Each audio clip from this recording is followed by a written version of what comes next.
PM7 భక్తి channel కు స్వాగతం.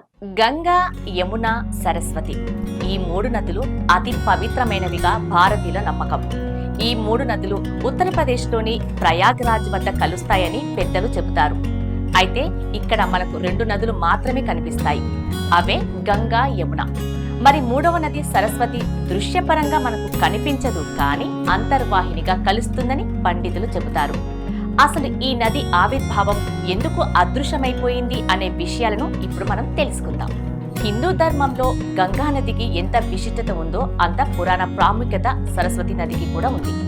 గంగా, యమున, నర్మదతో పాటు అపారమైన ప్రాముఖ్యతను కలిగింది సరస్వతి నది. దేవలోకం నుండి ఉద్భవించబడింది అనే పురాణ కథ కూడా ఉంది. నేడు త్రివేణి సంగమం అని పిలువబడే ప్రయాగ్రాజ్లోని గంగా, యమున, సరస్వతి ఈ మూడు నదులు కలుస్తాయని ప్రసిద్ధి. ఈ ప్రయాగరాజ్ ప్రదేశం త్రివేణి సంగమంగా, అపారమైన పుణ్య ప్రదేశంగా వేల సంవత్సరాల నుండి విరాజిల్లుతుంది.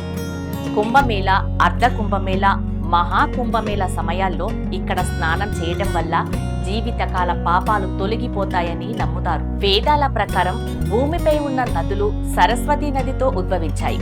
ఈ విషయం ఋగ్వేదం, మహాభారతం వంటి పురాతన గ్రంథాలలో ప్రస్తావించబడింది.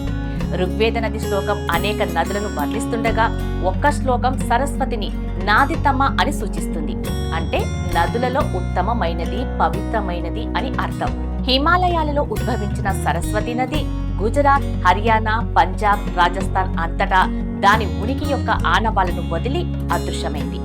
సరస్వతి నది యమునకు తూర్పున మరియు సట్లెజ్ కు పశ్చిమాన ప్రవహించిందని ఋగ్వేదం కూడా పేర్కొంది. సరస్వతి నది, గంగా నది అంత పవిత్రమైనది. శతాబ్దాలుగా సరస్వతి నది భారతీయ నాగరికత వారసత్వంలో అంతర్భాగంగా ఉందని పురాణ గ్రంథాల్లో వివరించబడింది. అలాగే పురాతన నాగరికత ఆవిర్భవించింది ఈ సరస్వతి నది ఒడ్డునే అనేది నిజం. ఇంత శక్తివంతమైన నది ఇప్పుడు కొన్ని ప్రదేశాలలో మాత్రమే స్వల్ప ప్రవాహంగా కనిపించటం గమనార్హం. సరస్వతి నది అదృశ్యానికి ప్రధాన కారణంగా భౌగోళిక మార్పులని జియాలజికల్ సర్వే వారు పరిగణిస్తారు. సరస్వతి నది భూమి ఉపరితలం కింద ప్రవహిస్తూనే ఉందని ఆధ్యాత్మికవేత్తలు నమ్ముతారు. తార్ ఎడారిలో జరిగిన ఆవిష్కరణలు పురాతన సరస్వతి నది అవశేషాలుగా సరస్వతి నది వ్యవస్థను ఆవిష్కరించాయి.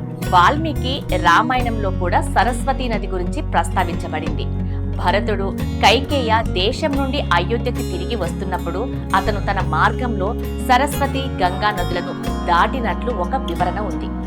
సరస్వతి నది అంతరించిపోవటానికి సంబంధించిన ఒక పౌరాణిక కథ కూడా ప్రాచుర్యం పొందింది. ఒకప్పుడు వేదవ్యాసుడు సరస్వతి నది ఒడ్డున గణేశుడికి మహాభారత కథను వివరించేవాడని, ఆ సమయంలో ఋషిపాఠం పూర్తి చెయ్యటానికి నదిని నెమ్మదిగా ప్రవహించమని అభ్యర్థించాడు. కాని సరస్వతి నది వేదవ్యాసుల వారి మాట వినలేదు. అలా తన గలగలా ప్రవాహంతో ముందుకు దూసుకుపోతుంది. నది ప్రవర్తనకు కోపంతో వేదవ్యాసుడు ఒక రోజు నదిని అదృశ్య రూపంలో ప్రవహించు అని శపించాడు. కాబట్టి నది అంతరించిపోయిందనే కథనం కూడా ఉంది. అలాగే మహాభారత కాలంలో సరస్వతి నదిని దుర్వాస ఋషి శపించాడని కూడా నమ్ముతారు. కలియుగం ముగిసే వరకు నది అంతరించిపోతుందని, కల్కి అవతారం తర్వాత మాత్రమే భూమికి తిరిగి వస్తుందని దుర్వాస ఋషి శాపం విధించాడు అంటారు. అయితే ఈ పురాణ గాథలు భూమిపై కాలంతో పాటు జరిగే మార్పులను మరియు సహజ శక్తుల ప్రభావాన్ని సూచిస్తుంది అనటంలో సందేహము లేదు. సరస్వతి నది మన ప్రాచీన నాగరికత వారసత్వం మరియు ధార్మిక విశ్వాసాలను ప్రతిబింబిస్తుంది. సరస్వతి నది భౌతికంగా కనిపించకపోయినా దాని స్వచ్ఛత మరియు వైభవం మన హృదయాలలో నిలిచి ఉంటుంది. సరస్వతి నది అనేక వేల సంవత్సరాల క్రితం భూమిపై ఉండేదని, కాలక్రమంలో అంతరించిపోయిందని నమ్ముతారు. కొన్ని గ్రంథాల ప్రకారం సరస్వతి నది గుప్తగామినిగా ఇప్పటికీ భూగర్భంలో ప్రవహిస్తుందని చెబుతారు. గంగా, యమున, సరస్వతి నదులు ఎంతో పుణ్యప్రదమైనవి. ఇవి నేటికి ప్రయాగ్రాజ్ వద్ద త్రివేణి సంగమంగా కలిసి ప్రవహిస్తాయని భక్తుల నమ్మకం.